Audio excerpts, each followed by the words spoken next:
All right, welcome back. In this section, we're going to talk about personalization based on advanced segments. Okay, so your website really probably isn't your best salesperson. If you have a sales force, you probably rely on them a lot. So why are we letting our websites become our worst salesperson? We have a lot of data.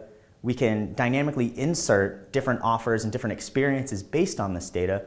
Why should our websites be our poorest salesmen? So the goal of personalization is to actually turn your website into your best salesperson, okay?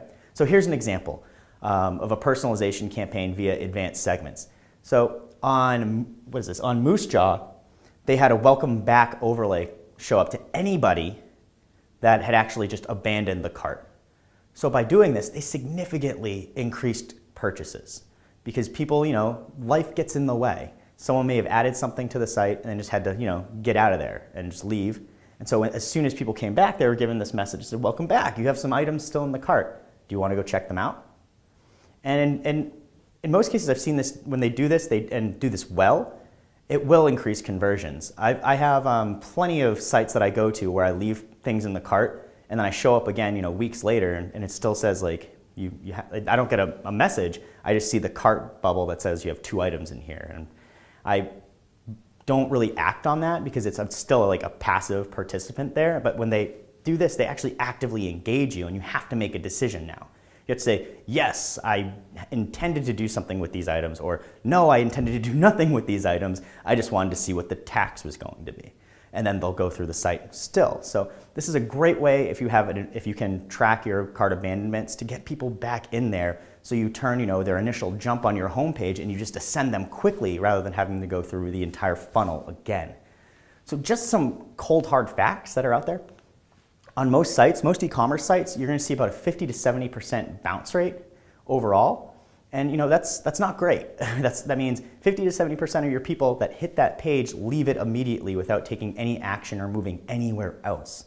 All right, so if you have something like that going on, there's better ways to improve retention on your site, and personalization is one of those. People see between a 1 to 3% conversion rate on their sites, okay, and a 60 to 80% cart abandonment rate. So that's absolutely massive. But the thing is, that's the norm. People are okay with those, but we shouldn't be okay with those because different types of optimization methods can skyrocket conversions. And here's an example. From an Adobe 2014 survey, respondents targeting more than 20% of their visitors with personalized content achieved a 5% conversion rate. And that was 2 times that of the average conversion rate in their study of 2.5. So by implementing a personalization method, they were actually able to increase double their conversion rate, which is absolutely great. So why sit back and go, hey, I have a 2% conversion rate, that's within industry norm. You should always be hungry, and that's what the optimizer is, always hungry, always curious, trying to find a better way to increase profits for your site with the assets and traffic that you already have, right? So here's an example of kind of how personalization works. It's really all based off of segmentation. It's just dynamic content that's pushed in based on how people have interacted in the past and current demographic information. So what I like to do is I want to give you an idea about segmentation via Google's segmentation process, their advanced segments. So before you start a personalization campaign, you need to do your research. So actually dig into the segments you want to go after. And the cool thing about advanced segments in Google is it's all retroactive. So any new segment that you create will actually already be filled, and you can actually see how those people interacted with your site because they already have the data. Now you're just slicing the data up more, right? And you can get better insights. You can do things like removing bots and other things like that. But the real kicker here is you can find a major opportunity despite your traffic amount. So even if you're a low traffic site, you can really start to find major opportunities within different segments and trying to get them to convert. So first things first, segments solve business problems. That's what they do. You don't want to go willy-nilly just making new segments because it's fun to do, and I mean, if you find that sort of thing fun, but you really need to have a business goal in mind while you create these. So these are highly personal segments used for only business goals, and so what you see in like maybe the Google segment library, Like there's a lot of stuff in there that works for a lot of people, but it might not work for you. So really your segments are for you, and you can, and that's that. All right, so before you start these personalization campaigns, as I was saying, you need to do this research, and I'll show you how to build a segment based off of one that we've created. So let me just give you kind of some background of the segment library that we have right here. So in Google Analytics, when you're building your segments, they'll default on all segments, and there's also several, in the bar you'll see several different categories of all starred, all system custom starred, shared, and selected. So in all, it just lists everything, right? And so then you can go down into system, which are just the standard system ones, which would include things like bounced sessions, converters, those types of things, all very useful segments. Then you can get into custom, which are the ones that you create. And I'm going to show you what a custom segment looks like and how to build one based off of just site conditions. You can do these based off of demographic conditions, really anything, but I think this one's a little more fun to take a look at. So here's my business goal for this one. So I'm going to create a segment, like I said, based off of business goals. I want to know the amount of people that visit our site that are DM Lab members that haven't bought our paid traffic certificate program, okay? So I go into here and I pick conditions, and in conditions I set it to user. So you'll see in the filter section, there's users, it'll default to sessions there. You want to click that and it goes to user. Now, in this section, you then click, it'll start as add content, and you want to select page, and then contains, and I put in there lab. So people in the last 30 days that have been in lab. So I can make the assumption here that people who get to this lab page are people that have purchased lab. You can also select this using e-commerce data and those types of things, but I just use lab just for simplicity's sake right here.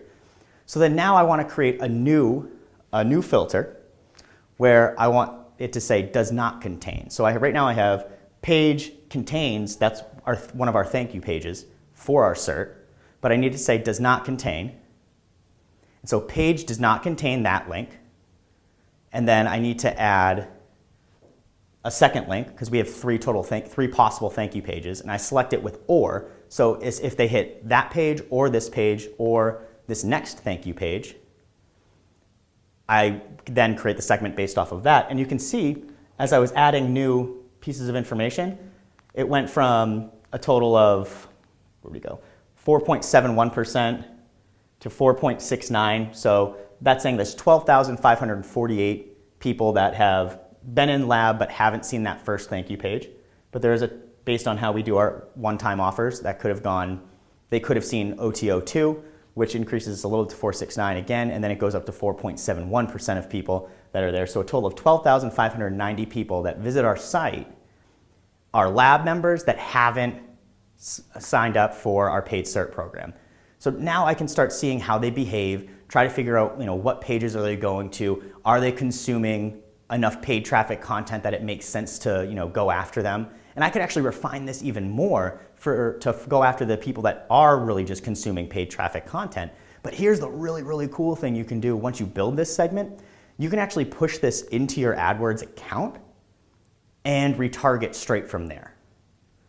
So that's just a cool aside, but what I did in here when I was building the segment is essentially what real-time personalization does, is you define the content you want people to see based off of these types of parameters. And you can go with people who have bought X, Y, Z, but not A. And really, it's however you define it. And they're all defined by the segments you create that meet particular business goals, okay? So remember, real-time personalization will do this all for you without kind of having to do any sort of bootstrappy stuff, but it all comes back down to understanding how segmentation works and going after, those smaller audiences that are, much more, that you can consume your products faster. I'll put in the resources section the link to Google's the Google page for getting and importing new segments that you can tinker around with to meet your own business goals. That'll get you about like 80% of the way there, and that'll help you out a lot. So definitely check that out when you start digging into your segments. And in the next section, we're going to be getting away from talking about other optimization methods, and we're going to move into just talking about testing with low traffic and how to do that. So I'll see you in the next video.